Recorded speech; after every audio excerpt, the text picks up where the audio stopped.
samahan niyo na naman akong magluto ng isang napakasimpleng ulam mga idol. Pero bago tayo mag-umpisa, huwag sanang kalimutan i-like at i-share ang videos ko at i-subscribe ang aking YouTube channel para lagi kayong updated sa mga videos na i-upload ko. Ako nga palang madiskarte niyong kapatid sa kitchen, July Mariano, and welcome again sa aking YouTube channel, OFW Diskarte Cooking Ideas. Tara mga idol, samahan niyo akong mag-prepare at magluto na tayo ng isang napakasimpleng ulam at napakasarap.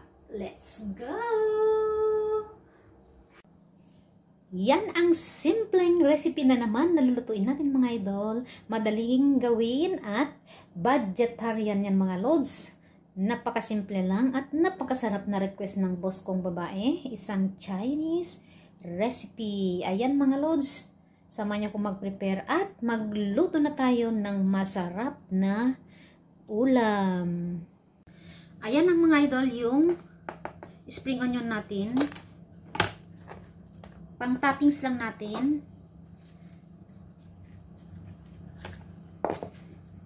Ayan. Para sa toppings natin mga loads. Para magbukhang sosyal yung niluto natin. Ayan mga lodi.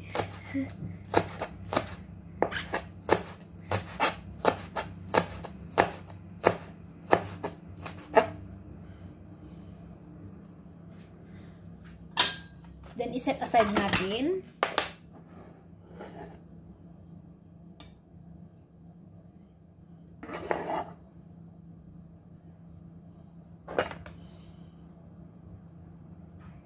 Gawin na natin yung ating tofu mga loads.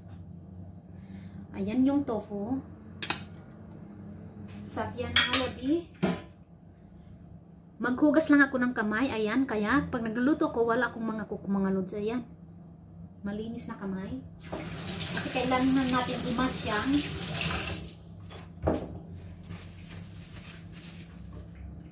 Tofu, ayan mga loads. Malinis na yung kamay ko. And then maglagay tayo ng egg.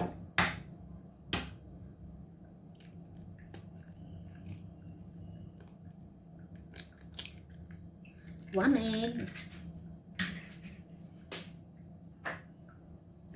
Lagyan natin ng konting spring onion. Ayan mga loads, pampalasa. And a little bit salt para may lasa mga lodi.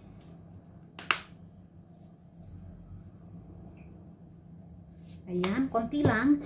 Then, ayan. Imas na natin mga loads with the egg. Then, steam natin ng 8 to 10 minutes mga lodi. Ayan.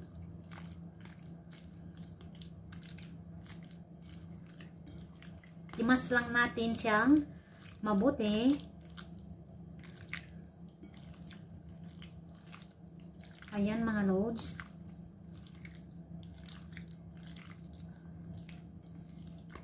Malinis ang kamay ko mga idol ha. Naghugas muna ako. Ayan. Ayan mga lodi. Para masarap pa siya, lagyan ko siya ng konting black pepper mga loads. Ayan. Try nyo to sa mga boss nyo mga lodi. Ang sarap nito.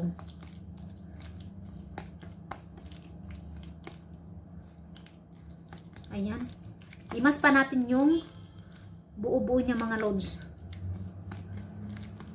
Halo natin siyang mabuti. Ayan mga lodi. Then, i-transfer natin siya sa platong pang steam. Ayan mga loads.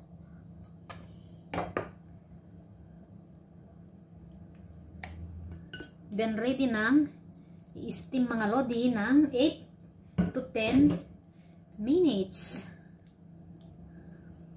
Ayan mga loads. Ayan mga loads, mag-steam na tayo. Magpakulo muna tayo ng tubig.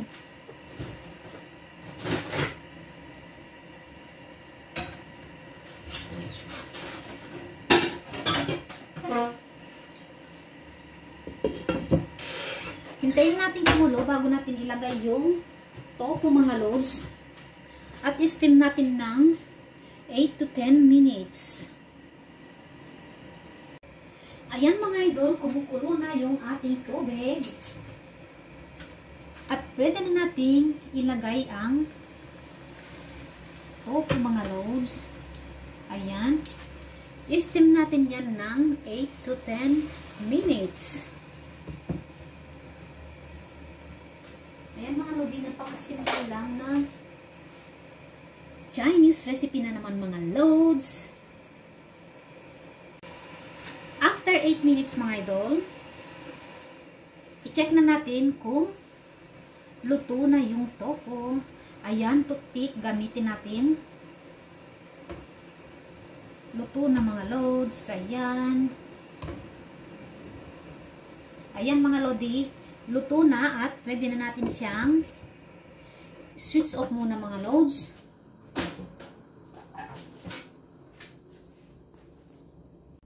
Ayan mga idol, lutuin naman natin yung sauce ng ating tofu.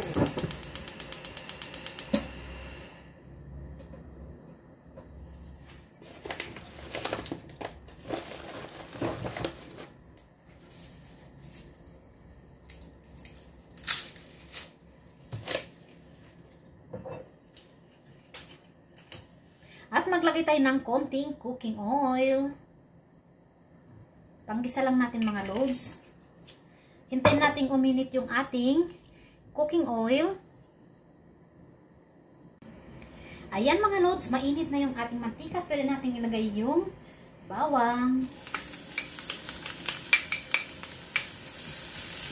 I-brown lang natin ng konti. I-lower lang natin mga loads para hindi magtalsik-talsik. I-brown natin ng konti.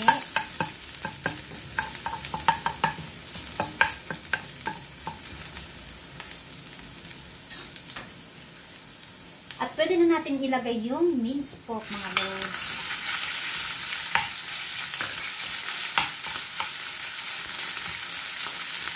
Habang ginigisa natin, maglagay na tayo ng black pepper para maihalong mabuti mga loads.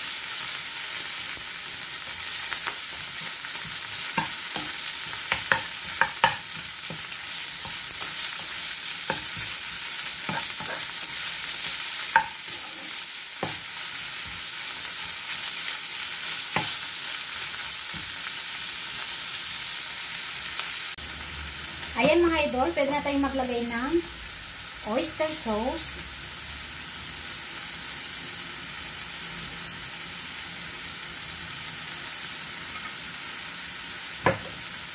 Soy sauce. For the taste mga lodi. Ayan, konti lang. At konting sugar. Konti lang mga lods para hindi masyadong matamis. Then, i-mix na natin.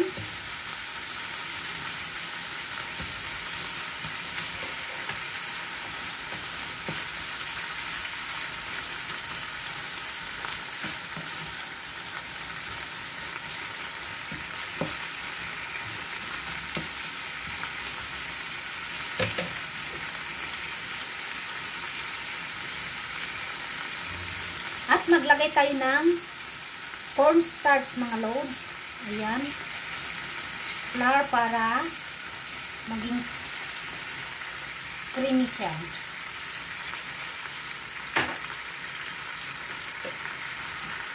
Ayan, konti lang mga loads.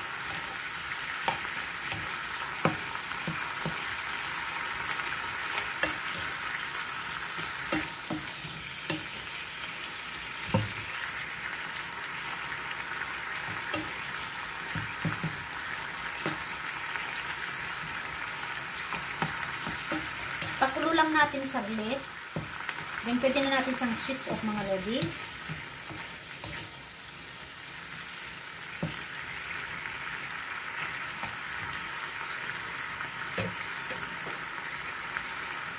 Tikman natin kung tama yung timpla mga loads. Ayan. Sakto mga lodi. Pwede na natin siyang switch off. Ayan mga idol, yung in-steam nating tofu. Sarap. At ihalo na natin yung niluto nating sauce mga loads.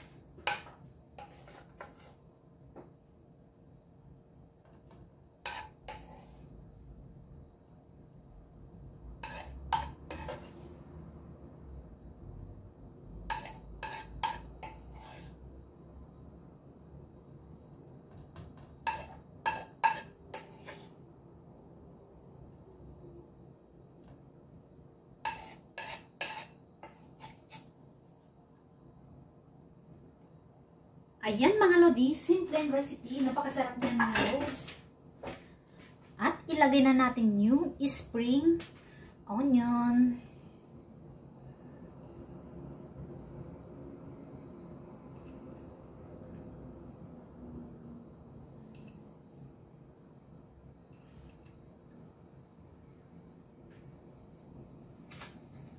Ayan mga lods, simple, napakasarap.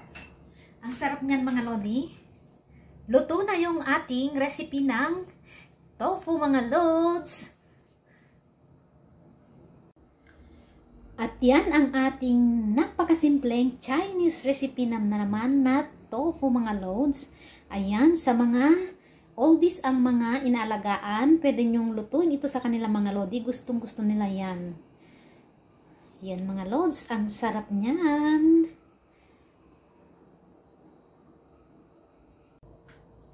Maraming salamat sa lahat ng nanood ng videos ko at sa mga manonood pa ng mga videos ko. Ayan mga lodi, salamat sa suporta nyo sa akin. Don't forget to like and share my videos and subscribe to my YouTube channel para lagi kayong updated sa mga ina-upload kong video mga loads. Salamat sa inyong lahat. See you again next time. Bye!